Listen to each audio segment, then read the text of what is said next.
A flight attendant slammed the overhead bin on a black CEO's hand, but he simply raised it again, calmly pointing straight to the captain, and the cabin fell silent. He slammed the overhead bin onto the black CEO's fingers, thinking pain would silence resistance.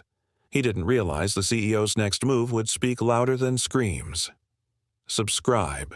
If you believe abuse always meets calculated retaliation. The cameras broadcast live across every major network.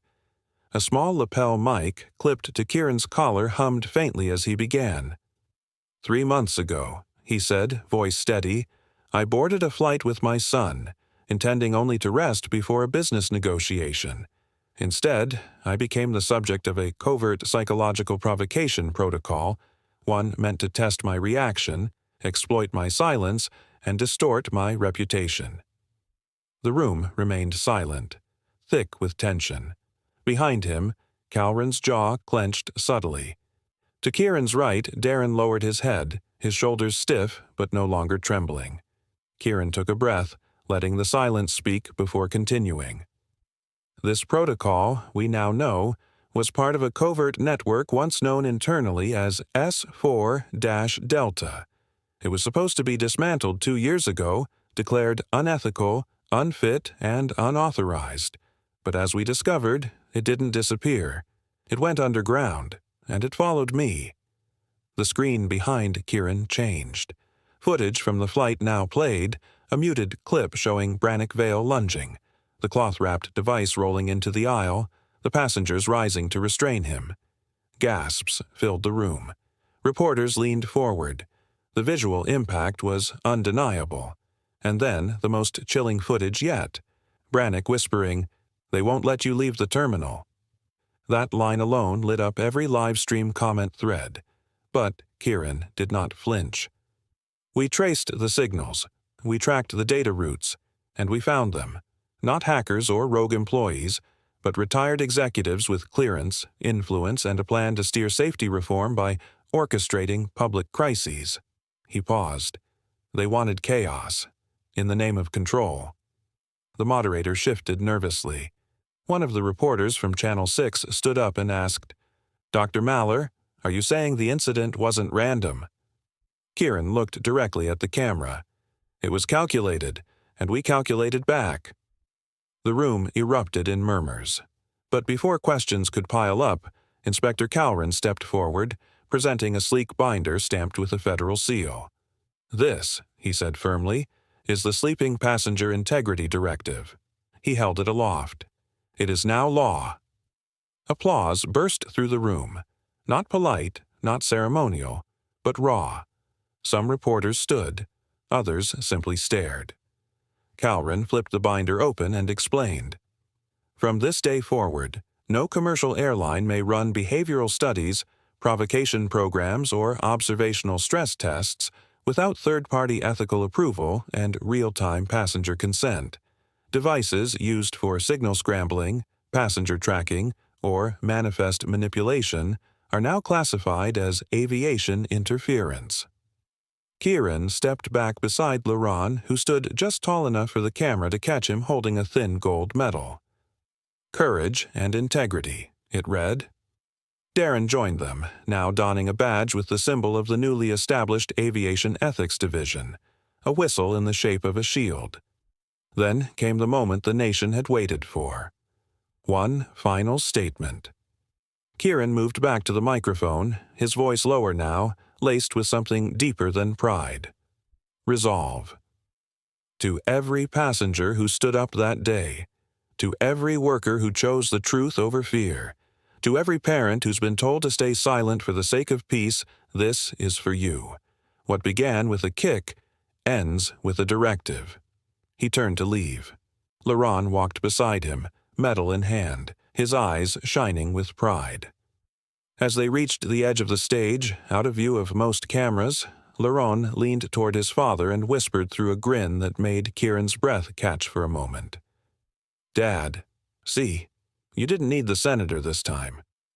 Kieran chuckled softly, his fingers resting gently on his son's shoulder as they stepped into the soft halo of light beyond the stage. He had been kicked awake, but the country woke up with him. He struck the CEO and froze when the boy's voice cut through the cabin. "Dad, should I call the senator again?" If you believe real authority responds the moment innocence is threatened, subscribe now, because justice always has backup. Just before the seatbelt sign blinked on, Corvin returned. This time, he walked straight past Dorian without a word, moving with rigid shoulders. His gaze never lowered, but his presence carried weight, as if daring Dorian to rise. The aircraft cabin now felt charged, like static clinging to the walls before lightning. And that's when it happened. As Corvin passed, he muttered low enough for only Dorian to hear. Some seats weren't meant for everyone. It was not a statement. It was a provocation wrapped in something uglier. Dorian turned his head just enough to meet the man's eyes. There was no smirk now, just something calculated behind the mask. He studied Corvin's face for a moment longer than necessary, then responded, calm and quiet. "I'll speak to the captain as soon as the seatbelt sign turns off." Corvin flinched, barely, but Dorian caught it. The small movement betrayed something, fear, or worse, preparation, as if that single sentence had just tugged at the thread holding the entire mask in place. Corvin walked away. Dorian returned his gaze to the front of the aircraft, injured fingers resting gently against the folder, pulse steady, breath even. The flight had barely begun, yet the first blow had already landed. The loud thunk of the overhead bin crashing down still echoed in the stunned silence. Dorian didn't move at first. The shock wasn't just from the pain, though it bloomed instantly through his hand like fire, but from the absurd violence of the moment. The sharp edge of the bin had caught 3 of his fingers dead on, right at the knuckles. Still seated, Dorian slowly lowered his hand into his lap, carefully cradling it with the other, inspecting the damage with eyes that remained outwardly calm. His breaths were shallow but even. The swelling had already begun, a purplish hue spreading beneath the skin. He flexed slightly and winced, confirming what he feared. A sprain, at minimum. Possibly worse. But still, he said nothing. Corvin Merrick took a step back, lifting his hands with mock innocence. "Didn't see your hand there," he said in a flat tone, but the brief flicker in his eyes betrayed him. Cold, exact, unrepentant. Dorian looked up at him but didn't answer. Not yet. All around them, passengers stirred. The rustle of clothes, gasps, whispers. Someone in the second row muttered, "Did you see that?" Another voice near the aisle said, "That looked deliberate." But no one spoke directly to the flight attendant. Not yet. Across the aisle, a young man, Jalen Royce, reached slowly into his coat, angling his phone just low enough to avoid notice. His thumb hit record. The lens framed Corvin's rigid stance and Dorian's silent, poised body. Dorian shifted, still cradling his injured hand, and said in a clear, controlled voice, "I need some ice. Right away, please." Corvin didn't blink. "Protocol doesn't allow for special treatment unless it's a medical emergency," he replied, louder than necessary, his voice carrying as though designed for the cabin to hear. "We're still on the ground." The implication was clear, and so was the power play. Dorian tilted his head slightly, examining the man. The signs were now undeniable. This wasn't incompetence. This was intentional. He leaned back in his seat, slowly straightening his tie with his uninjured hand, hiding his pain beneath practiced restraint. His mind shifted gears. If Corvin expected him to erupt, to lash out, to give him the kind of reaction that could be weaponized, he wouldn't get it.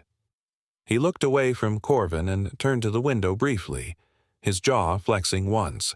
Then, softly but with unmistakable clarity, Dorian muttered under his breath, "You picked the wrong seat today." Corvin leaned in just slightly, smug. "Some seats weren't meant for everyone," he said, just loud enough for Dorian to hear. Dorian froze. That line, so measured, so pointed, pierced through the performance and exposed something darker. This wasn't about airline rules. It wasn't even about personal irritation. This was about entitlement, about gatekeeping. And it wasn't subtle.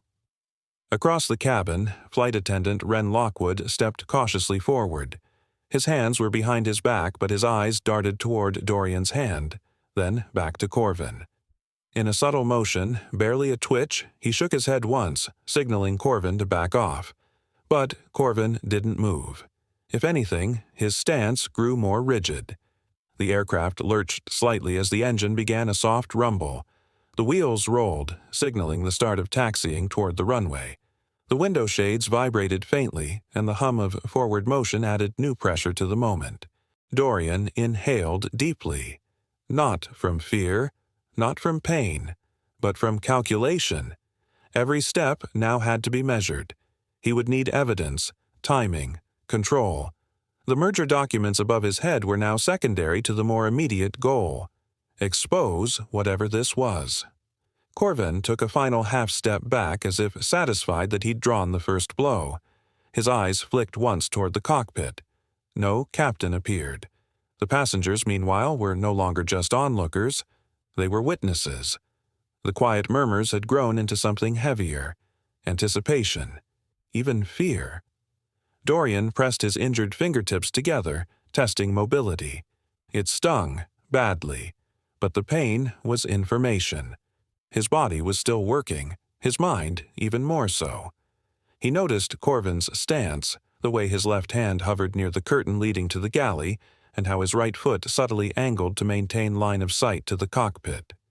Patterns, power dynamics, control mechanisms. Dorian had seen these before, across negotiation tables, in legal hearings, even in boardrooms filled with people who underestimated him. This was no different. The setting had changed, but the tactics were familiar. He reached up with his uninjured hand and clicked the call button. Corvin didn't flinch. The soft chime rang above, and a light turned on. But no one came. Instead, Dorian turned slightly in his seat to address the cabin. Not loudly, not performatively, but with unmistakable precision. "As soon as the seatbelt sign turns off, I'll be speaking to the captain myself." Corvin's mask cracked just slightly. He stiffened, his jaw locking into place. The tension that rippled through his frame was not from guilt, but from disruption. That single line, said so calmly, had unraveled something hidden. Wren stepped forward again, this time more openly, his mouth parting as if to interject. But Corvin waved him off sharply, his voice low but firm. "Handle the rear." Wren froze for a second, then reluctantly turned away, vanishing behind the curtain. The engine roared louder now. The aircraft was seconds from liftoff. Dorian leaned back, steady, eyes locked on Corvin as if daring him to try something else. Around them, the passengers grew silent again. But now it was a different kind of silence, one laced with tension, loyalty, and recording devices. The first hint of a deeper plan had just revealed itself. The overhead bin clicked open with a sound too subtle for most to notice, but Dorian Vance noticed. From the corner of his eye, he caught Corvin Merrick's hand reaching toward the latch again, fingers moving slowly, deliberately. The flight had just lifted through the first tier of cloud cover, and the cabin was humming with the low whir of engine pressure. Yet amid the white noise, this gesture cut through like a knife. Dorian's eyes narrowed. The bin Corvin was opening, again, wasn't just any storage compartment. It was his. And inside that bin sat the leather folder containing the merger documents that no one outside his firm should have known existed. When Corvin's knuckles grazed the edge of the folder, Dorian leaned forward, as if to adjust his seating position. It gave him just enough angle to observe the way Corvin's fingers hesitated, not like someone checking for weight balance or safety compliance, but like someone assessing contents. Dorian remained still. His hand, still aching from the earlier slam, rested on his thigh. The other reached casually toward his wrist, where a discreet silver watch blinked once under his cuff. He pressed a barely visible button on the side. A soft vibration confirmed that the built-in audio recorder was now live. Originally engineered for corporate deal rooms and hostile negotiations, it was never meant for airplanes, but today it felt essential. Corvin snapped the bin closed and turned, eyes briefly locking with Dorian's. The stare wasn't hostile in the obvious sense. It was more unnerving than that, clinical, like a scientist observing a subject mid-experiment. Dorian didn't flinch. He blinked once, slow and intentional, and the message behind his eyes was clear. I saw that. A sudden shudder passed through the aircraft. Mild turbulence, nothing dangerous, but enough to cause the ceiling lights to flicker once. A few passengers clutched their armrests and a nervous laugh came from someone in row 4. Dorian remained centered, focused. He didn't care about turbulence. Not now. A figure leaned close from the row behind. It was Jalen Royce, the sharply dressed man who had nodded at Dorian during boarding. He spoke in a whisper, his breath barely touching Dorian's ear. Before we took off, I saw Corvin on a call. He was pacing near the service terminal, arguing with someone. He said your seat number. 2A. Dorian's brow furrowed. That detail mattered. Seat 2A wasn't visible on any public manifest. The only people who should have known he was sitting there were flight crew and booking security. The implications struck like lightning through his chest. This wasn't a spontaneous aggression anymore. It was a setup. He turned slightly, allowing his good hand to brush the outer edge of the overhead bin again, feeling for any signs of tampering. It felt intact, but the metal was unusually warm, as though it had been opened and closed more than once, more recently than it should have. The folder inside was pressed to the back wall, unmoved, or so it seemed. Corvin had moved further down the aisle now, attending to passengers in coach, but he kept glancing back. Not overtly, he wasn't stupid, but every few minutes, a flick of the head, a half step back toward first class, a hesitation by the curtain. He was watching, measuring. Then a voice cut through the quiet like a blade. "Hey," called Tavern Miles from row 3. He was a large man with silver hair and a voice full of gravel. "Why'd you hurt the CEO?" The question froze the air. Passengers turned. Some sat straighter. Others dared to look between the seats. Corvin paused. His expression didn't change at first. Then, slowly, eerily, a smile stretched across his face, but it held no warmth. Just teeth and tension. "Accidents happen," he said, then kept walking. Dorian didn't respond. He didn't need to. Every passenger who heard that exchange was thinking the same thing. This wasn't normal. Wren Lockwood appeared again, moving awkwardly between seatbacks, clearly shaken. He reached Dorian's row and leaned down, speaking low but urgent. "Please, stay alert," he said, his eyes flicking toward the galley curtain. "Something is wrong here." The way he said it, quietly, without panic, just conviction, was more chilling than if he'd shouted. Dorian studied him for a beat.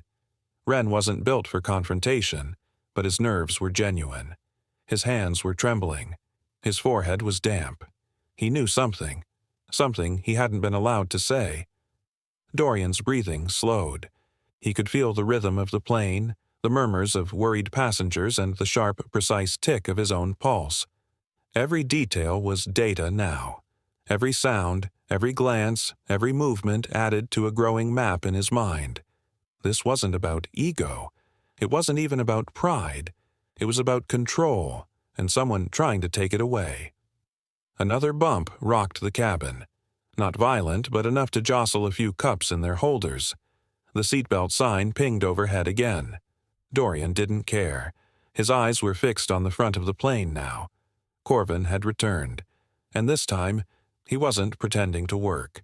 He just stood at the galley entrance, arms folded, watching Dorian in silence. Dorian met his gaze without blinking. He didn't smile, didn't nod, just sat there, fingers swollen, mind racing.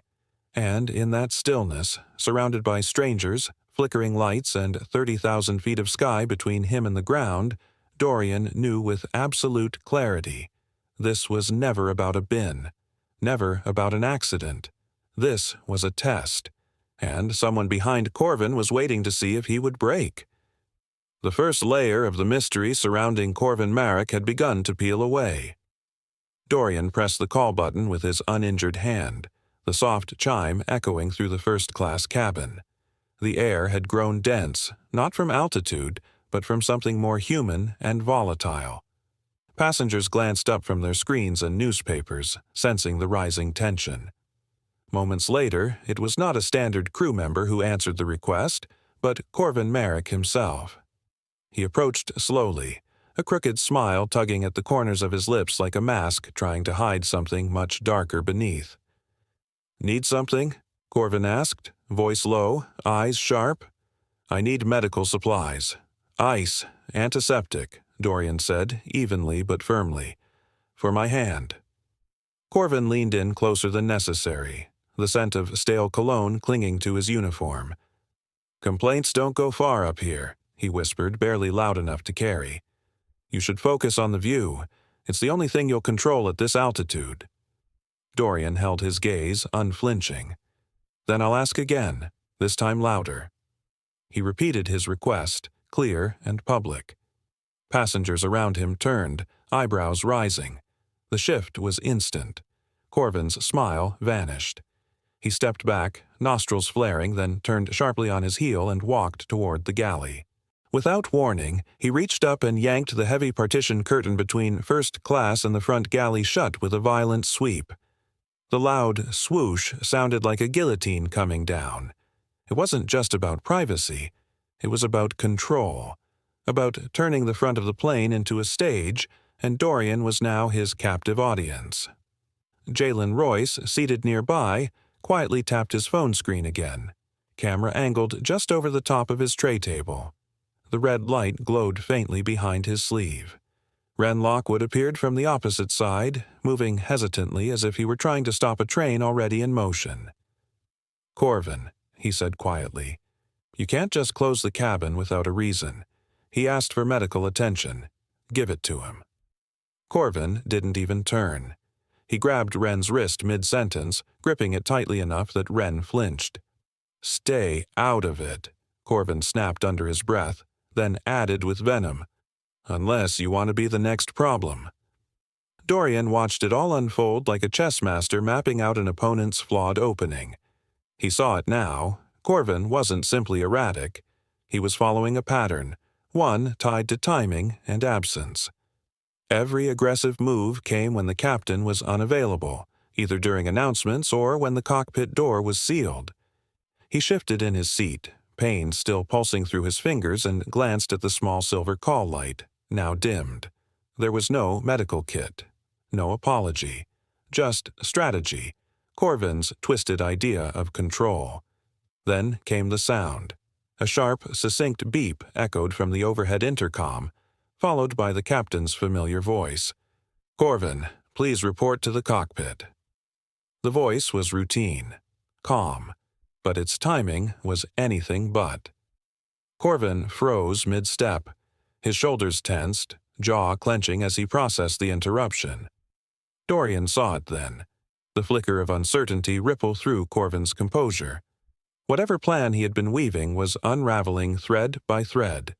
Still, Corvin recovered quickly. He turned, brushing his uniform smooth, and plastered on the same forced smile he wore during boarding. But just before disappearing through the curtain, he twisted his head slightly to the side.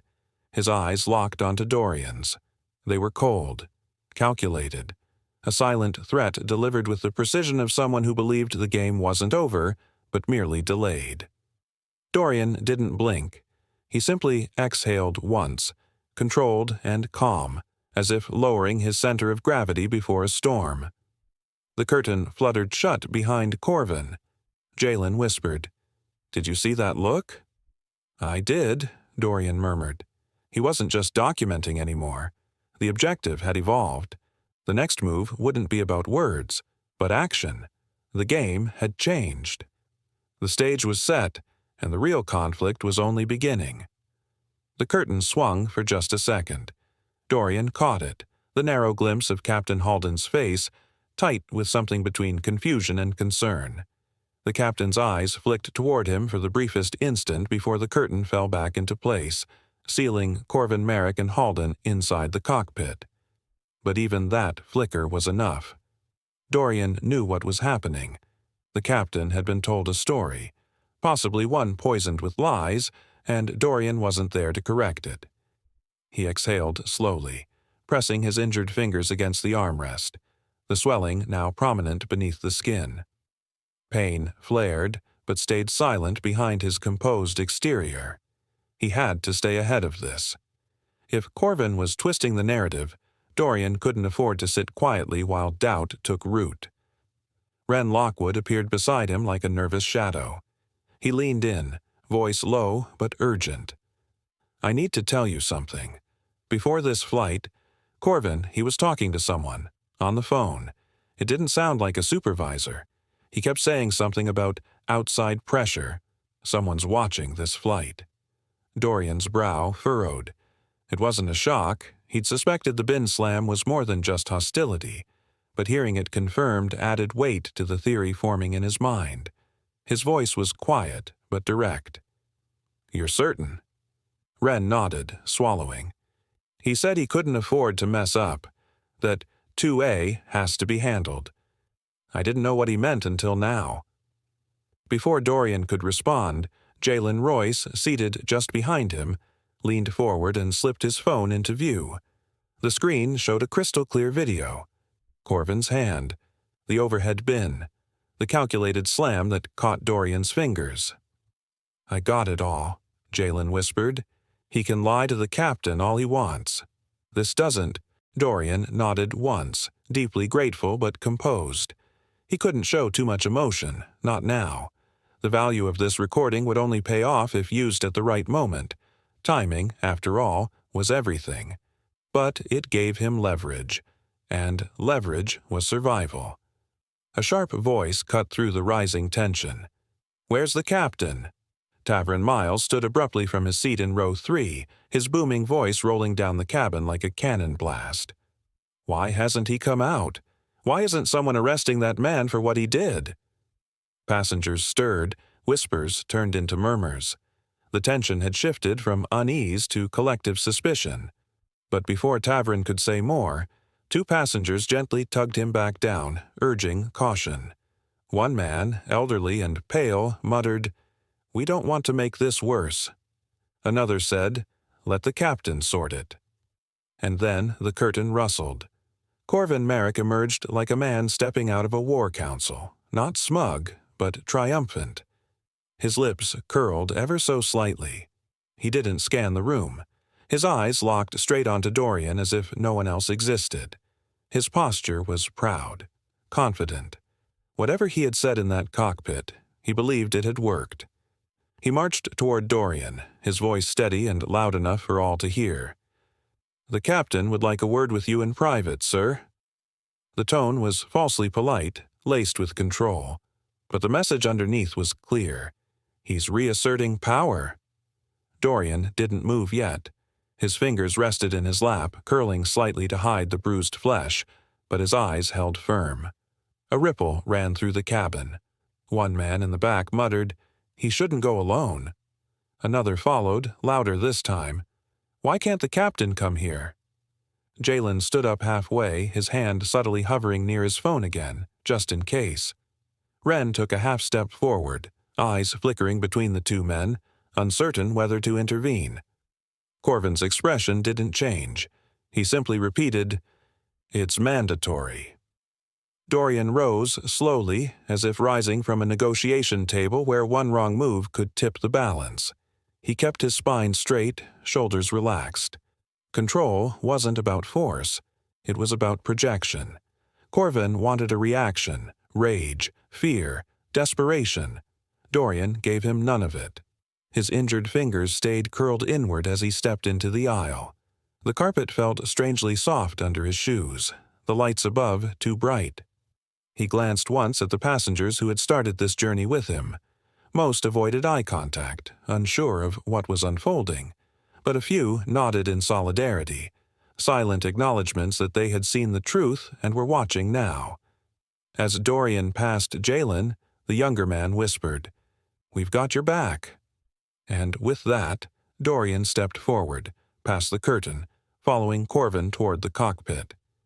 The silence behind him was thick, filled with breathless tension. But inside his mind, each step was calculated. He wasn't walking into a discussion. He was walking into a test. The corridor between first class and the cockpit wasn't long, but it felt like a hallway to judgment, a narrow space where truth, power, and deception were about to collide. And in that moment, Dorian didn't think about pain, or business, or documents. He thought only of control, keeping it, reclaiming it, and using it. Because this wasn't just a conversation, it was a confrontation. The walk toward the cockpit felt less like a request and more like the opening move of a deeper trap. The fabric snapped behind Dorian Vance like a vault door locking tight, cutting him off from the eyes and phones of the passengers still murmuring in the cabin. The narrow passage between first class and the cockpit was dimly lit and claustrophobic, walls pulsing faintly with the engine's hum. He faced Corvin Merrick now, alone, every nerve in his body tuned to danger. Dorian didn't move. He just watched, steady as stone. Corvin leaned back against the bulkhead, breathing through his nose as if savoring the silence. Then, with a voice low enough to vanish beneath the aircraft's mechanical thrum, he said, "Powerful people don't like when certain CEOs fly today." Dorian's fingers twitched, but not from the pain. The words struck like ice. Not a personal grudge, not a coincidence. A signal.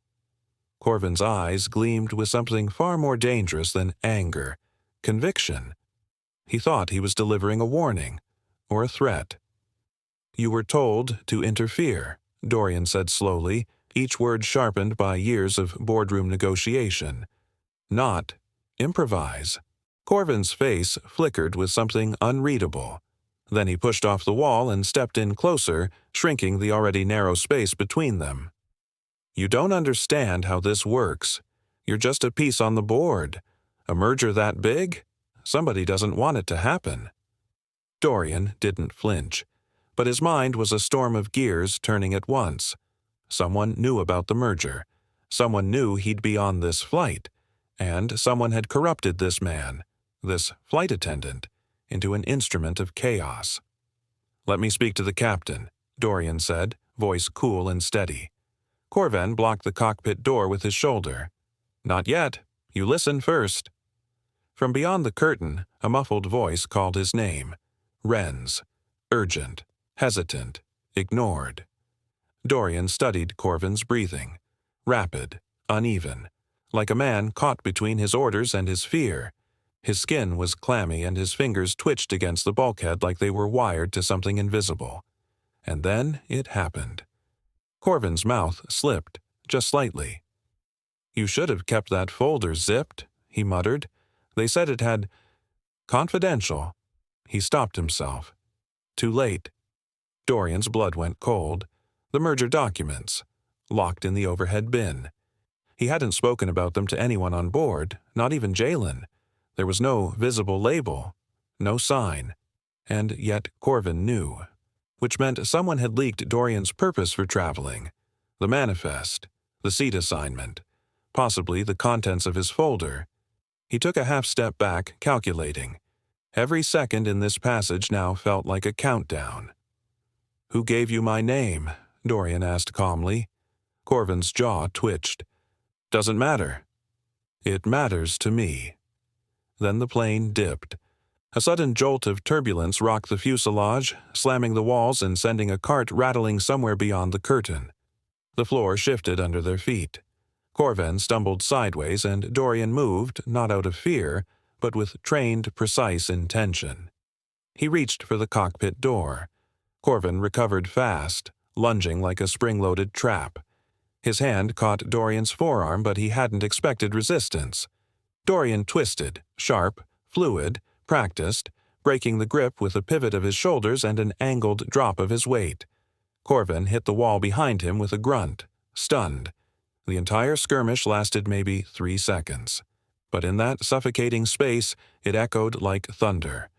Both men froze. Their breathing was the only sound.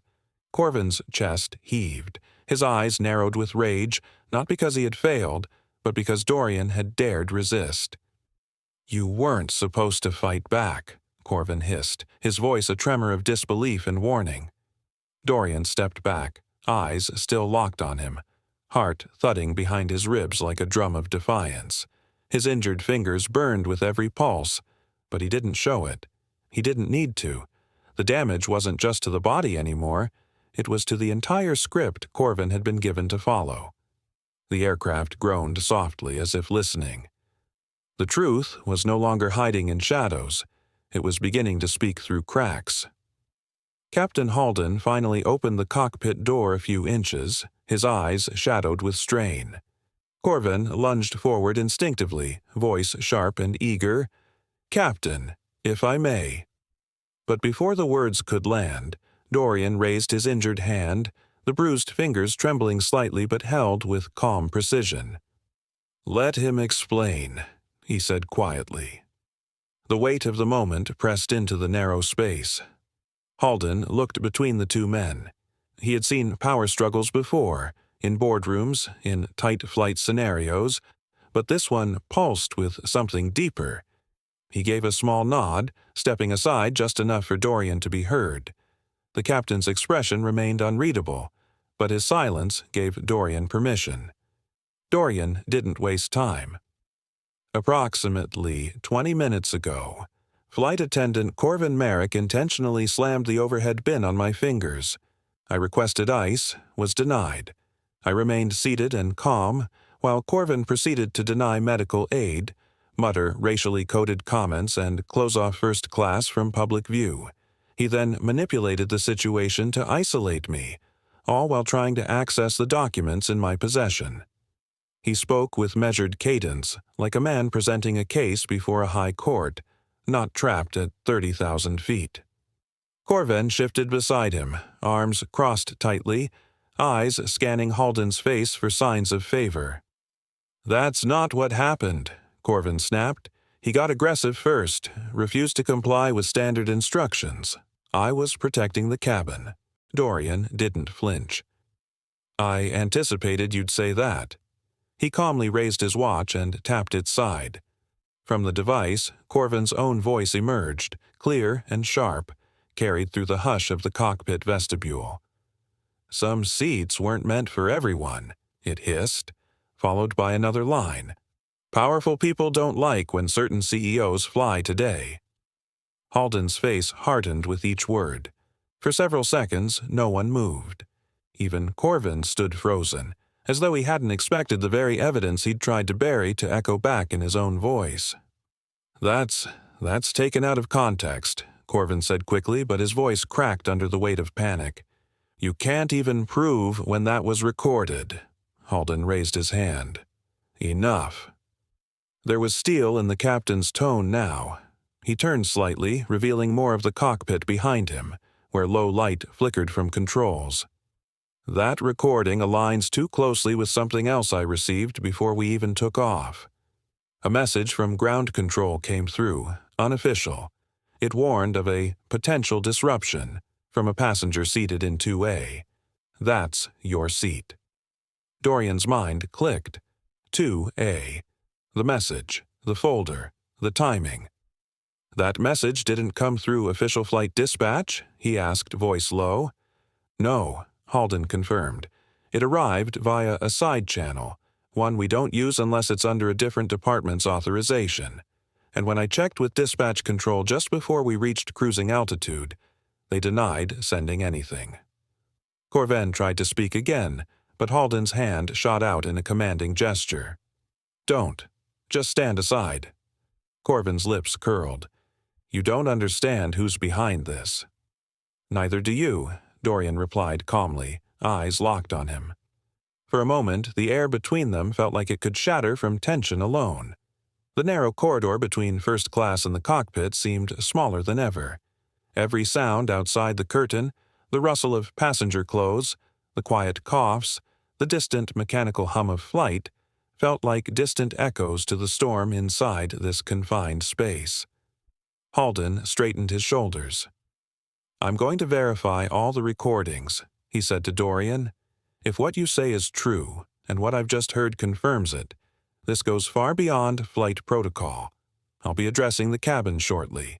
But first, I need to confirm something with Air Command." He turned back toward the cockpit. Corvin backed away a single step, his hands twitching at his sides. His eyes no longer gleamed with smugness, they now held something more dangerous, the look of a man whose control had slipped through his fingers. Behind the curtain, the muffled voices of the passengers grew louder. Someone called out, "Is everything all right?" Dorian glanced toward the sound, his face composed but firm. Then he turned back toward Halden. "You'll need to act quickly, Captain. Whoever sent that message may not have been acting alone." Halden gave a final nod, then disappeared into the cockpit, closing the door with a quiet click. Dorian stood still, breathing deep and slow. The confrontation had shifted, but the questions had only grown. The balance of power inside the aircraft had just begun to shift. He smirked, imagining compliance, unaware that the CEO was already planning his response, every finger, every gesture, every witness aligned to deliver justice. If you believe arrogance crumbles when confronted by calm strategy, hit subscribe now, because justice always finds its target. The overhead bin clicked. Dorian's hand froze midair, just inches from the latch. He hadn't touched it yet, but it was slightly ajar, barely noticeable, just enough to register as wrong. His breath caught. It had been slammed earlier, hard, nearly crushing his fingers under Corvin's palm. Now it hung open like a whisper of sabotage, just wide enough to signal one thing. Someone had been inside while he was away. He opened it slowly. His leather folder was still there, smooth, dark, professionally sealed with magnetic clasps, but as he reached for it, his fingertips immediately told him what his eyes could not. The edges were misaligned. The documents inside, once perfectly stacked and centered, now felt uneven, shifted, not stolen, just touched. He flipped the top flap and examined the contents.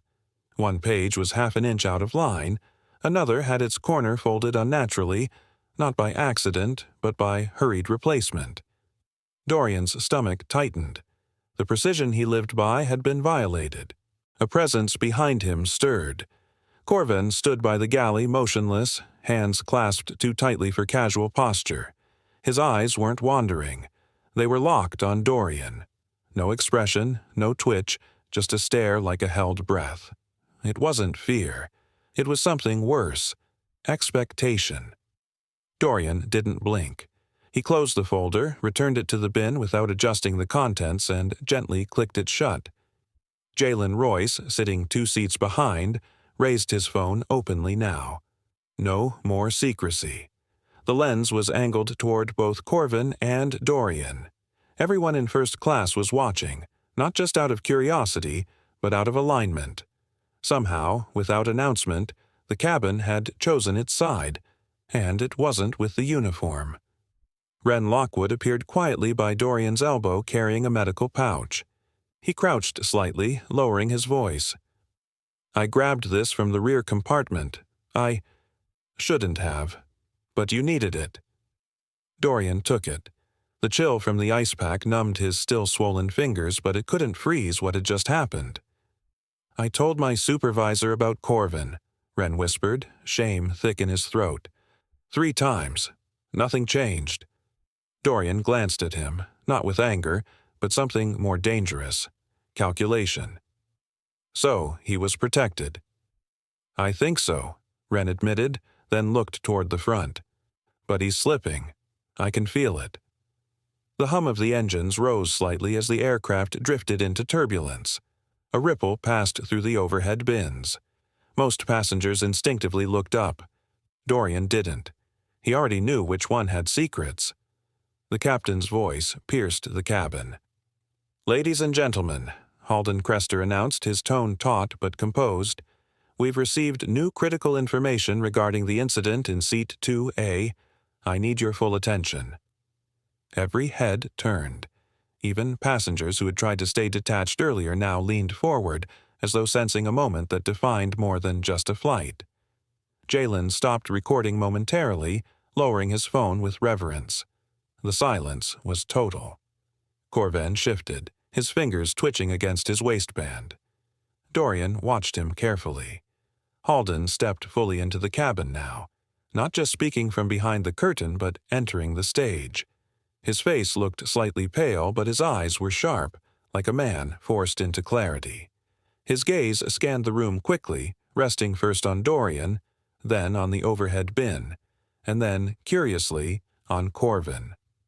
"Before we proceed," the captain continued, "I need to ask Mr. Vance, did you place anything sensitive in the overhead compartment above your seat?" The question hung in the air like a warning bell wrapped in velvet. Dorian didn't answer immediately. The word sensitive was deliberate. This wasn't about a bruise anymore.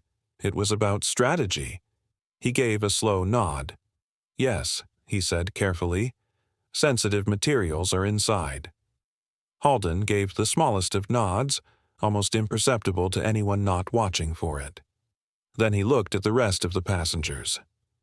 "We've just learned that multiple messages regarding this flight were sent from ground operations prior to departure. The first claimed we had a potentially disruptive passenger in seat 2A. The second claimed a flight attendant was acting under orders for cabin security." Dorian's heart sank. 2 stories, neither true. 2 lies, carefully placed. Someone had been playing both sides from the ground. Neither message matched flight protocol. Halden turned to Corvin. "Do you have anything to say?" Corvin took a step forward, but Jalen was faster. He rose from his seat, placing himself squarely between Dorian and the attendant. His voice was steady, but his posture was unmistakable, protective, grounded, and public. "You're not going to touch him again," Jalen said. Corvin blinked. For the first time, uncertainty cracked his expression. Dorian remained seated, ice pack in one hand, folder still above him in the bin like a loaded question. The passengers were silent, but no longer passive. The air was thick with it. Tension, unity, and the edge of something larger none of them could yet name. The captain's eyes swept the cabin once more before he said in a quiet but resolute tone, "The next revelation would decide whether the flight landed in truth or chaos."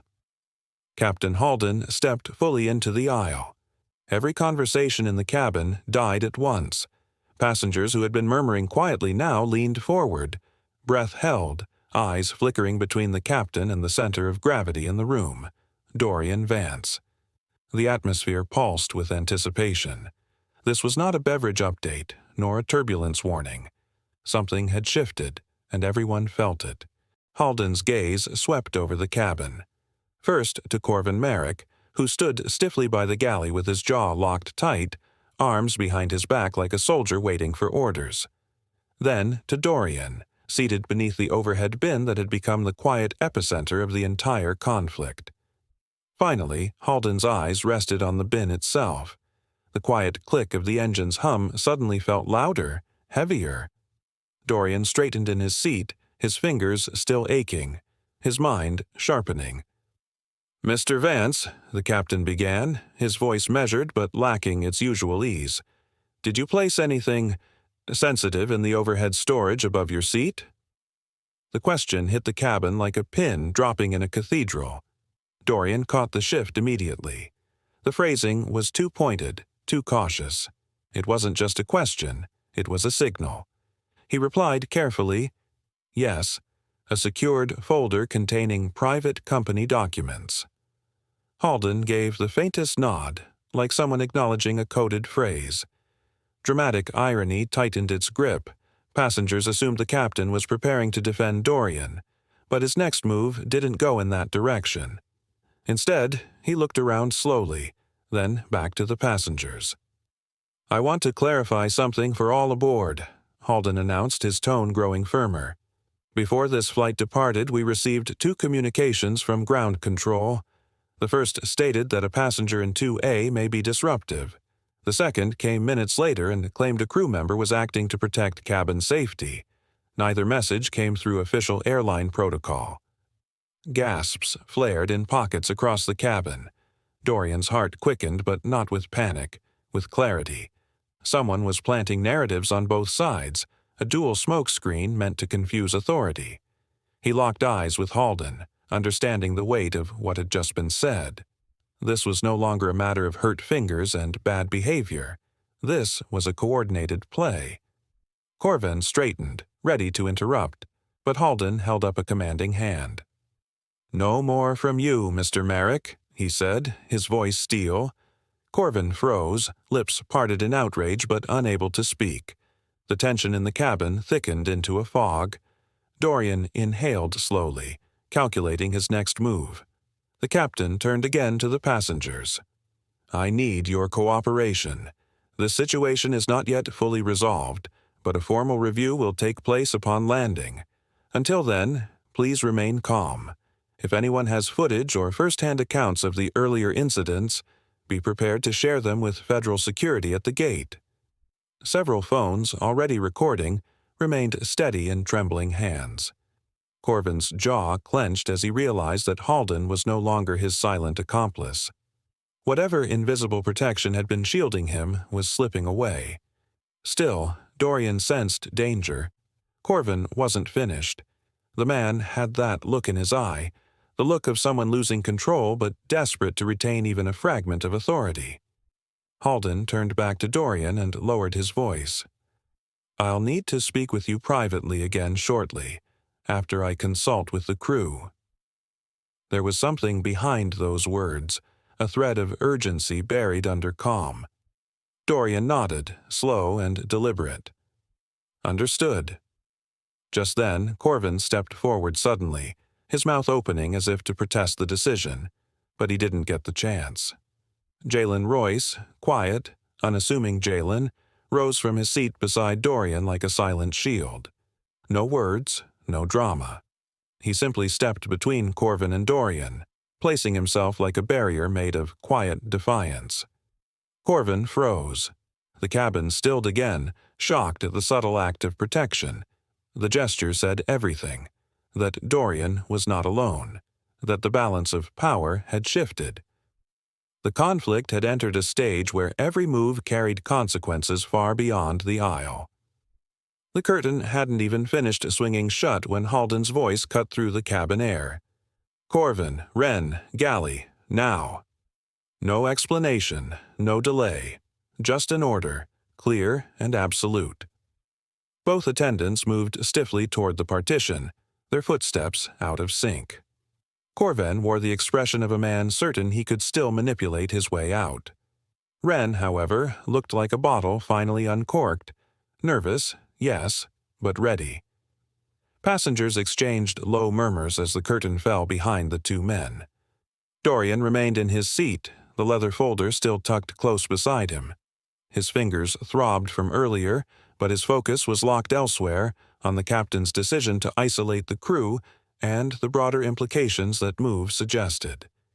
He leaned slightly, inspecting his documents again. Something was off. The pages weren't aligned the way he left them, not quite tampered with, just touched. He separated the top sheet and squinted, his brow lowering. A faint indentation, barely visible under the right light, crossed the top left corner. It looked like someone had pressed something, perhaps a pen, or worse, a device. His instincts flared. He glanced up just as the curtain rustled. Halden emerged alone. The captain's expression was heavier now, more guarded. His eyes scanned the passengers before resting on Dorian. "Ladies and gentlemen," he began, voice level but firm, "I've made the decision to temporarily relieve Flight Attendant Merrick of duty. He will remain secured in the jump seat until we land." A wave of tension broke across the cabin, sighs, shifting bodies, wide eyes. Some passengers clapped softly in relief, while others just leaned back with cautious exhale. Dorian didn't react. He watched Halden's face instead, because the captain wasn't done, not even close. And Halden added, now speaking directly to Dorian in a quieter tone. He claimed he had authorization. From an off-air source. He wouldn't give a name. Dorian's breath caught, not from surprise but from confirmation. His thoughts immediately traced backward. Corvin's cryptic remarks, the targeting, the whispered threats. None of this had been freelance aggression. Corvin was executing orders. "Someone outside this aircraft," Dorian said quietly. "Sent him." Halden's jaw tightened. "I'm starting to believe that." The two locked eyes, and for a moment, no words were needed. Two men on opposite sides of authority, now aligned by truth. The hum of the engines filled the silence between them. And then, "Mr. Vance," Halden said, leaning closer, voice low and deliberate, "have you noticed any tampering with your belongings?" Dorian didn't answer immediately. Instead, he reached for the leather folder and held it up just enough for the captain to see the misaligned edge, the indentation, the disturbed calm of something so vital. "I have," he finally said. Halden's eyes narrowed. The air around them shifted again. Not chaotic, but colder, heavier, charged with the understanding that whatever this was had just crossed another threshold. Halden moved closer. "Someone may be using this flight," he whispered, as something more than a route. And then the aircraft jolted, suddenly, violently. A thundering lurch of turbulence knocked overhead bins inward and sent a tray skidding across the galley floor behind the curtain. Passengers yelped. One elderly man nearly tipped from his seat before his neighbor caught him. Another passenger gasped as a suitcase rattled in the bin above. Corvin, now restrained in the jump seat just ahead, pitched forward into the harness with a grunt, the shoulder strap digging hard into his chest. His eyes flared, not with pain, but with frustrated disbelief, like a man who realized his plan had spiraled out of reach. Dorian stayed seated, grounded by the knowledge that this wasn't random turbulence. It felt deliberate, timed. Passengers murmured again, louder this time, but Dorian kept his focus on Halden, who hadn't flinched. They were both thinking the same thing. This wasn't just weather. This was timing, distraction, cover for something. Halden gave one final glance toward the galley, then toward Dorian, as if making a silent pact that whatever this was, it would not be allowed to land quietly. The turbulence felt less like weather and more like the story's next twist shaking loose. A sharp, sudden flash pulsed across the cockpit interface. Small, almost unnoticeable to passengers, but Captain Halden Crester caught it instantly. He steadied the aircraft with one hand and pressed into the panel with the other. His brow furrowed. The message on the screen read, "Restricted Channel Override. Source unknown." In the cabin, the shift in energy was almost physical. Dorian Vance could feel it. The cabin lights remained steady, but the hum of the engines now seemed too consistent, unnaturally smooth. Something artificial had just entered the system. Across the aisle, Corvin Merrick sat stiff in the jump seat, the harness tight across his chest. His expression had curdled into something wild, a mix of suppressed rage and brewing panic. Dorian didn't need confirmation from Halden. That red alert wasn't a malfunction. It was intrusion. Behind him, the curtain to the galley rustled, and Wren Lockwood stepped into view, his hands visibly trembling. His face was pale, eyes darting between Corvin and the passengers who now looked more anxious than ever. "I need to say something," Wren said, his voice uneven but determined. Halden gave a quick nod, then turned back toward the cockpit to investigate the override. Wren looked toward Dorian, then addressed the cabin. "Before we took off, I overheard Corvin on a call. I didn't know what to do with it at the time. But now—" He paused, swallowing hard. There was a man's voice. I only caught fragments, but it was clear. He said, "Folder verification." He said, "Seat 2A." And he said, "Ensure the delay happens midair." Gasps surged through the cabin like wind catching a flame.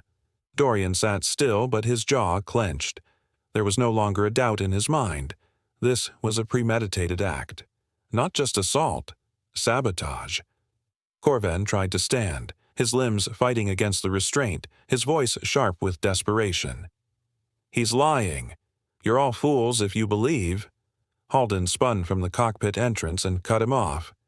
"Sit down and stay silent, Merrick." The tone wasn't a suggestion. Corven froze, breathing heavy, eyes wild. Dorian's thoughts raced. He turned toward the passengers, some of whom were already rising from their seats. That's when Jalen Royce stood up from his row, holding his phone high like a beacon. "I have video, from the start. Him slamming the bin. His voice. Everything." Dorian nodded once, grateful. But Jalen wasn't alone.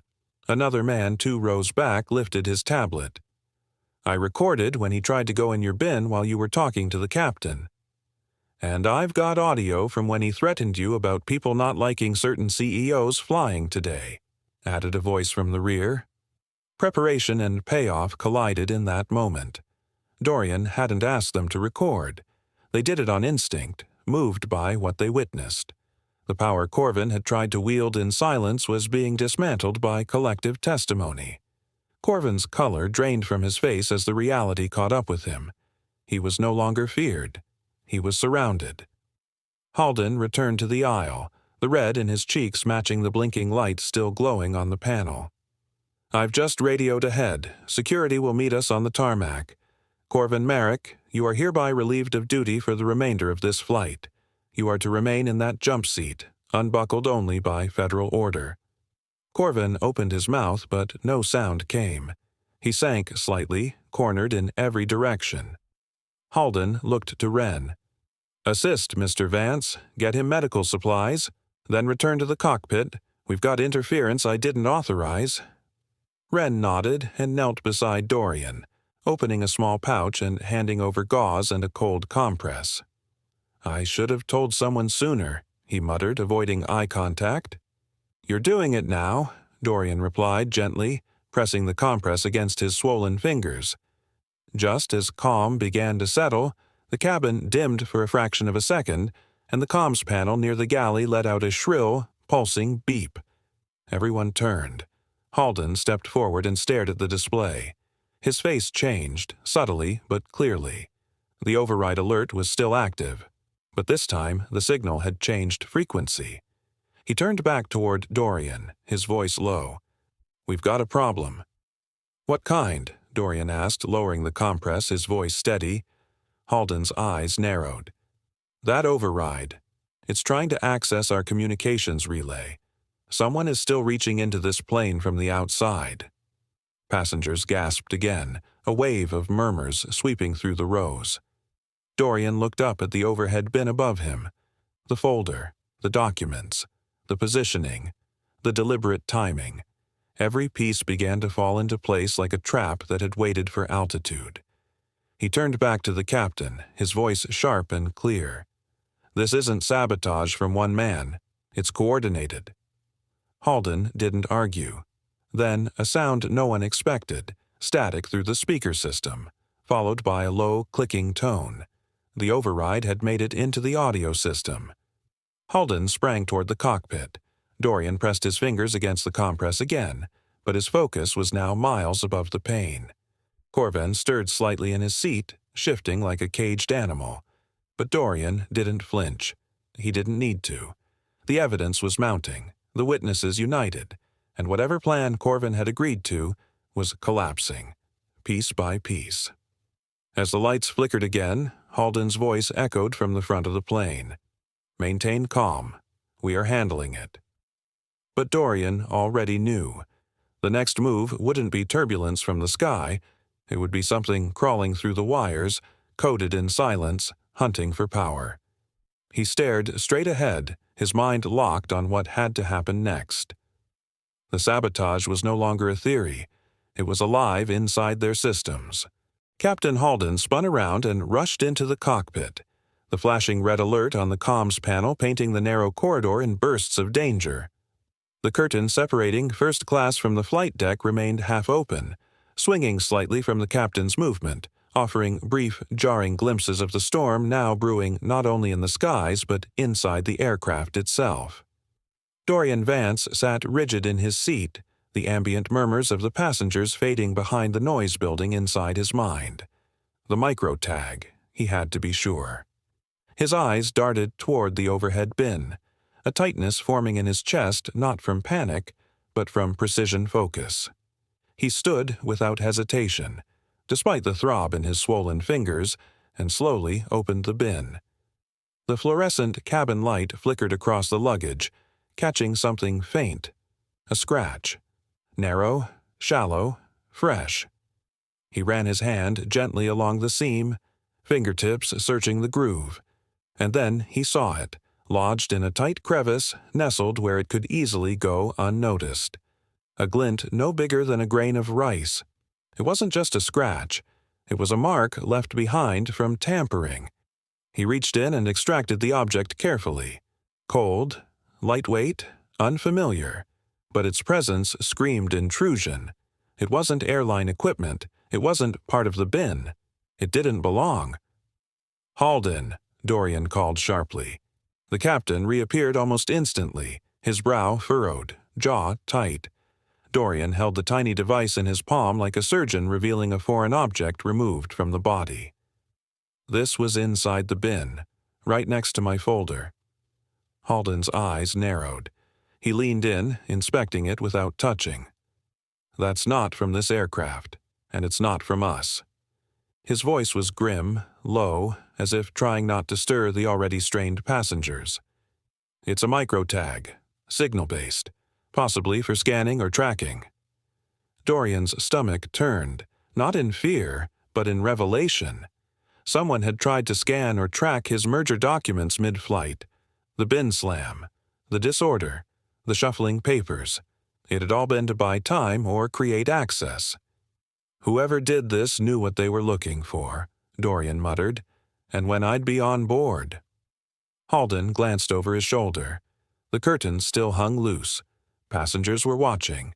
Corvin, strapped in the jump seat now, sat seething with a mix of rage and fear, unable to hear their exact words but aware that something was unraveling faster than he could control. "Did he say anything about this?" Halden asked, nodding toward Corvin. Dorian shook his head. "Only that he was following instructions, and that powerful people don't want me flying today." Halden's frown deepened. "We're not waiting. This is federal jurisdiction now." He reached for a sealed pouch from the side storage panel near the cockpit and opened it. "Give it here." Dorian dropped the microtag into the pouch without a word. As Halden sealed it, turbulence rippled through the aircraft, shaking overhead compartments and causing a few passengers to clutch their armrests. The lights flickered, casting moving shadows along the cabin walls. Wren Lockwood, pale and visibly shaken, stepped into the aisle holding a compress and a slim white pack. He approached Dorian slowly, avoiding eye contact with Corvin. "Here, for your hand." His voice trembled. "And I should have said something sooner." Dorian accepted the pack, watching Wren's face. "You're saying something now. That counts." The faint static from the cockpit intercom buzzed in the background. Halden turned toward it, adjusting the frequency dials with precision. He glanced back toward Dorian. "I'll get ahead of this. We're calling for federal interception at touchdown." Before Dorian could reply, Corvin spoke for the first time in minutes. "I don't know what you found," he growled from his seat, "but I didn't plant it." Halden strode over, towering above him. "You said you were promised payment after landing," the captain reminded him flatly. "That wasn't for good service." Corvin opened his mouth as if to argue, then hesitated. There was nothing left for him to say that could erase what had already been revealed. The passengers stared at him now with a mix of disgust and fear. Jalen Royce raised his phone slightly higher, still recording, capturing the collapse of Corvin's facade. "You don't understand," Corvin hissed, mostly to himself now. "They said it was just a delay, just a stall." Halden ignored the plea. He turned back to Dorian and Wren. "I want all passengers seated. Now. And this descent's going to be prioritized. I'll notify air traffic control." He paused as the cabin lights dimmed further, the aircraft now deep in cloud cover. Another jolt of turbulence shook the frame, sharper this time, causing a metallic creak to echo through the ceiling panels. Dorian's head lifted sharply. Another? Unactivated, the agent said, embedded deeper in the bin's interior lining.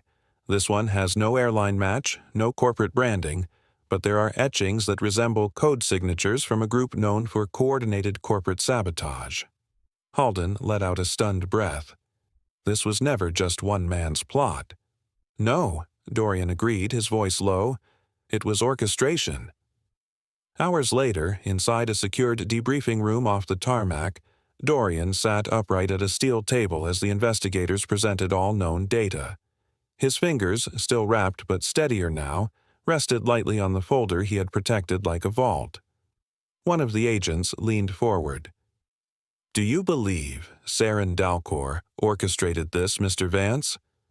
Dorian looked at them for a long moment, analyzing every scene, every step, every anomaly in reverse. His voice was calm, but his words struck with weight. Someone wanted the merger destroyed, but Dalcor, he may only be a pawn. The room fell still. Then one officer, younger than the others but deeply focused, placed a new evidence bag on the table. Inside was the second device, sleek, unactivated, and marked with faint lines like scars. He said, "We ran the tag's core against black market cyber toolkits. It's clean, but the mark matches devices used by a rogue group flagged in 4 prior corporate breaches. No name, no trace." Dorian stared at it, the pieces shifting together in his mind like armored gears. He stood slowly, lifting his folder, pain stiff in his hand but resolve far stronger. Then this wasn't sabotage. It was strategy. "And the strategy failed," the agent added. "No," Dorian said. It paused. He tucked the folder beneath his arm, turned toward the exit, and gave one final look at the room of men who now understood the depth of the war he was in. Then he said clearly, without fear or uncertainty, the flight had ended, but the real war for truth had only just begun. He crushed the CEO's fingers and froze as the man raised them again, pointing directly at the captain, leaving the attacker exposed. If you believe true authority signals consequences without shouting, subscribe now, because justice always makes the right move visible. Dorian reached out instinctively, steadying himself on the seat back, then looked back toward the closed overhead bin. One device had been hidden. What if there had been more? His instincts screamed that this wasn't over, not even close. The intercom crackled as Halden's voice boomed overhead. "Ladies and gentlemen, for safety and procedural reasons, we will begin a priority descent. Please remain seated with your seatbelts fastened." Murmurs rose. Passengers looked around, confused but compliant. Wren knelt beside Dorian, eyes flicking toward Corvin's direction. "I heard him. He said something about payment, that someone would meet him at the terminal." "You're sure?" Dorian asked. "I'm sure," Wren whispered. "And it wasn't just Corvin. Someone else, someone way above him is pulling the strings." Halden took the microtag and disappeared back into the cockpit. The engines shifted pitch. The nose of the plane tilted ever so slightly downward. The hum of descent began. Passengers whispered. Corvin twitched in his seat, his confidence slipping into dread. Dorian sat back, fingers wrapped tightly around the folder on his lap, knowing now without doubt that this flight had never been ordinary, and neither were the enemies he was flying against. The truth was descending with them, whether they were ready or not. The aircraft touched down with a jarring thud, and within seconds the cabin lights flickered as if echoing the weight of what had transpired mid-air. Outside, through the windows, the silhouettes of ground security vehicles surged forward with flashing lights, forming a perimeter around the aircraft. Inside, the tension coiled in every breath as passengers remained motionless in their seats, shoulders tight, eyes flicking between Dorian Vance and the front of the cabin. The seatbelt sign chimed off, but no one moved. All eyes were on the man in seat 2A, the the man whose poise had steadied them while something darker moved beneath their feet. Dorian leaned slightly into the aisle. His injured fingers curled protectively near his chest as the front cabin door hissed open and federal agents stepped aboard with swift, efficient steps. Their uniforms bore no airline insignia, only the bold mark of federal jurisdiction. One of them, Agent Karen Maller, spoke first, voice sharp but calm. "Where's Corvin Merrick?" Corvin didn't resist. He stood slowly from the jump seat with a fractured expression, half defiance, half disbelief, and pointed to Dorian. "I did what I was told," he blurted. "They said I'd be protected by someone higher." His voice cracked, echoing down the stunned cabin. "Save it for the report," Agent Maller snapped, hand guiding Corvin's shoulder. The other officers surrounded him as they guided him down the aisle, while Dorian met his eyes, not with rage, but with the quiet, searing gravity of a man who had endured without collapsing. Corvin didn't look away until he was gone. As soon as the flight crew cleared a path, Wren Lockwood emerged from the galley, pale but composed. He approached the officers without prompting. "I heard part of the call," he said quickly, "before we boarded. A male voice, distorted, told Corvin to verify the folder in 2A and to make sure the delay happens mid-air." He was nervous, sweating, but he listened anyway. The officers exchanged glances, and one of them gestured for Wren to continue in the rear cabin. As they moved, Captain Halden stepped out beside Dorian. His presence was firm now, no longer caught between roles of pilot and mediator. He turned to Agent Maller. "I'd like to submit full testimony." "I saw and heard enough to know this wasn't just a hostile employee." The agents nodded, but the lead officer paused, lifting a tablet with an encrypted feed. "We've identified 2 unregistered communications routed to this aircraft during ascent.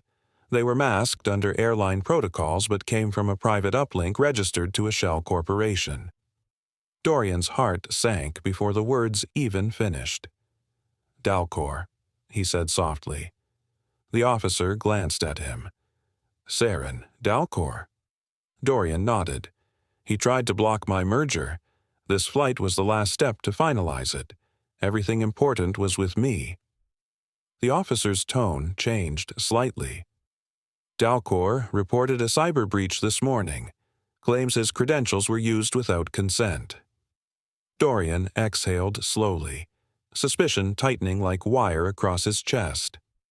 Then he's either lying, or he was a pawn, too.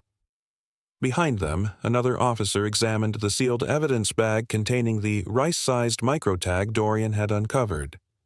"This isn't standard tech. It's a copy seed, scans encrypted data passively during flight. Could have mirrored half your documents by now." "Could have?" Dorian asked. The officer turned the tag carefully. "It needed full runtime.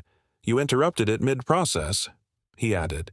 "But the unsettling part is, we found a second one. The story you just watched is fictional.